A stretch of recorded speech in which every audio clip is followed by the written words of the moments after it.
نحمده ونسلم على رسوله الكريم اما بعد فاعوذ بالله من الشيطان الرجيم بسم اللہ الرحمن الرحیم۔ آج میں آپ لوگوں کے سامنے قرآن مجید کی فضیلت کے بارے میں کچھ احادیث بیان کروں گا۔ نمبر 1، 2 شخص ہیں جن پر حسد کرنا جائز ہے، ورنہ کسی پر بھی حسد کرنا جائز نہیں ہے۔ حضرت ابن عمر رضی اللہ تعالی عنہما حضور صلی اللہ علیہ وآلہ وسلم کا ارشاد نقل کرتے ہیں کہ 2 شخص جن پر حسد کرنا جائز ہے، ایک وہ کون سا شخص؟ ایک وہ جس کو اللہ تعالیٰ نے قرآن شریف کی تلاوت عطا فرمائی اور وہ دن رات اس میں مشغول رہتا ہے، اور دوسرا وہ شخص جس کو اللہ تعالیٰ نے مال کی کثرت دی، وہ دن رات اس مال کو خرچ کرتا ہے، اللہ تعالیٰ کے راستے میں خرچ کرتا ہے، اپنے گھر والوں پر خرچ کرتا ہے۔ تو ان 2 شخصوں پر حسد کرنا جائز ہے، ورنہ کسی پر بھی حسد کرنا جائز نہیں ہے۔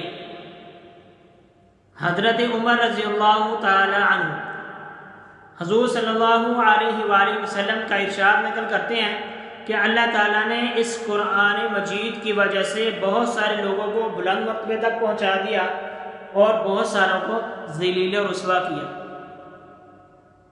ایک حرف پر 10 نیکیاں، قرآن مجید کے ایک حرف پڑھنے پر 10 نیکیاں۔ حضرت ابن مسعود رضی اللہ تعالی عنہ حضور صلی اللہ علیہ وآلہ وسلم کا ارشاد نقل کرتے ہیں کہ جو شخص ایک حرف کتاب اللہ کا پڑھے، اس کے لیے اس ایک حرف کے عوض 1 نیکی ہے، اور اس ایک نیکی کا اجر 10 نیکیوں کے برابر ہے۔ جو شخص قرآن مجید کا ایک حرف پڑھے تو اس کے لیے 1 نیکی ہے، لیکن اس ایک نیکی کا جو ثواب 10 نیکیوں کے برابر ہے۔ دیکھیں، الف لام میم، یہ ایک حرف نہیں ہے، یہ 3 حرف ہے۔ الف ایک الگ حرف ہے، لام ایک الگ حرف ہے، اور میم ایک الگ حرف ہے۔ الف لام میم، یہ 3 حرف ہیں، اس پر 30 نیکیاں ملیں گی۔ کیا ہے؟ اس پر 30 نیکیوں کا اجر و ثواب ملے گا۔ الف الگ حرف، لام ایک الگ حرف ہے، اور میم ایک الگ حرف ہے۔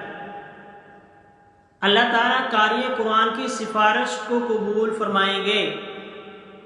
کیا ہے؟ اللہ تعالیٰ قاری قرآن کو سفارش کا حق دیں گے۔ حضرت علی رضی اللہ تعالی عنہ حضور صلی اللہ علیہ وآلہ وسلم کا ارشاد نقل کرتے ہیں، فرماتے ہیں کہ جس شخص نے قرآن مجید پڑھا اور پھر اس کو حفظ یاد کیا، خالی پڑھا نہیں، قرآن مجید پڑھا پھر اس کو حفظ یاد کیا، تو اس کے حلال کو حلال جانا، اس کے حرام کو حرام جانا، تو اللہ تعالیٰ اس کو جنت میں داخل فرما دیں گے۔ کیا کریں گے؟ اللہ تعالیٰ اس کو جنت میں داخل فرما دیں گے، اور اس کے گھرانے کے ایسے 10 شخص جن پر جہنم واجب ہو چکی ہوگی۔ کیا ہے؟ ایسے 10 شخص جن پر جہنم واجب ہو چکی ہوگی، تو اللہ تعالیٰ ایسے 10 آدمیوں کے بارے میں بھی اس قاری قرآن کی، حافظ قرآن کی شفاعت کو قبول فرمائیں گے۔ کیا کریں گے؟ اللہ تعالیٰ اس کی شفاعت کو قبول فرمائیں گے جن کے لیے جہنم واجب ہو چکی ہوگی۔ اس کے گھر میں سے 10 ایسے شخص جن پر جہنم واجب ہو چکی ہے، لیکن اللہ تعالیٰ اس قاری قرآن کی سفارش کو قبول فرمائیں گے، تو اس کو جہنم سے، ان 10 آدمیوں کو جہنم سے نکال کر جنت میں داخل فرما دیں گے۔ اللہ تعالیٰ قاری قرآن، حافظ قرآن کو یہ حق دیں گے۔ قرآن مجید کو دیکھ کر پڑھنے کا اجر۔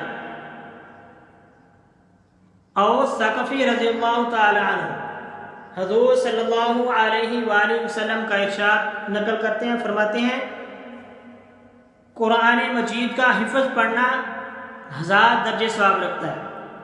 حفظ پڑھنا 1000 درجے ثواب رکھتا ہے، اور قرآن مجید کو دیکھ کر پڑھنا 2000 درجے ثواب رکھتا ہے۔ وہ کیسے؟ ایک قرآن مجید کو دیکھنے کا ثواب اور دوسرا قرآن مجید کو پڑھنے کا ثواب، یہ 2000 درجے ثواب رکھتا ہے۔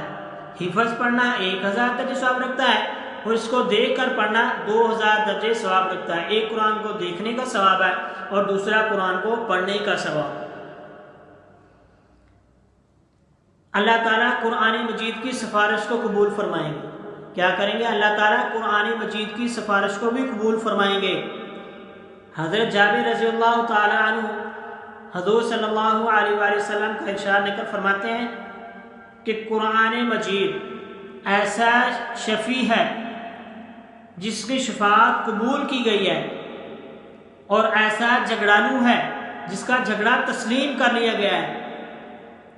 جو شخص قرآن مجید پڑھے گا، قرآن مجید اگر وہ جہنم میں چلا گیا تو قرآن مجید اس کے بارے میں جھگڑا کرے گا اللہ تعالیٰ سے کہ یا اللہ یہ مجھے پڑھا کرتا تھا، اس سے بھی میرے ساتھ ہونا چاہیے جنت میں، تو یہ اللہ تعالیٰ سے جھگڑا کرے گا۔ تو قرآن کی سفارش کو بھی اللہ تعالیٰ قبول فرمائیں گے۔ سب سے بڑا سفارشی بھی قرآن مجید ہی ہو، قیامت والے دن سب سے بڑا سفارشی بھی قرآن مجید ہی ہوگا۔ سعید بن سنیم رضی اللہ تعالی عنہ حضور صلی اللہ علیہ وآلہ وسلم کا ارشاد نقل فرماتے ہیں کہ قیامت کے دن اللہ کے نزدیک قرآن پاک سے بڑھ کر کوئی سفارش کرنے والا نہیں ہوگا۔ قیامت والے دن قرآن مجید سے بڑھ کر کوئی بھی سفارش کرنے والا نہیں ہوگا، نہ کوئی نبی نہ کوئی فرشتہ۔ کیا ہے؟ قیامت والے دن سب سے بڑا سفارشی قرآن مجید ہی ہوگا، نہ کوئی نبی ہوگا نہ کوئی فرشتہ ہوگا۔ اللہ تعالیٰ سے دعا ہے اللہ تعالیٰ ہم کو قرآن پڑھنے کی توفیق عطا فرمائے، ہمیشہ دن رات قرآن مجید کی تلاوت کرنی چاہیے۔ اللہ تعالیٰ ہم سب کو عمل کرنے کی توفیق عطا فرمائے۔ وآخر دعوانا ان الحمد للہ رب العالمین۔ اگر آپ کو میری ویڈیو اچھی لگی ہو تو میرے چینل کو سبسکرائب کریں، بیل آئیکن کو پریس کریں تاکہ ہر آنے والی ویڈیو بر وقت آپ کے پاس پہنچ سکے۔ لائک کریں اور شیئر کریں۔ اللہ حافظ۔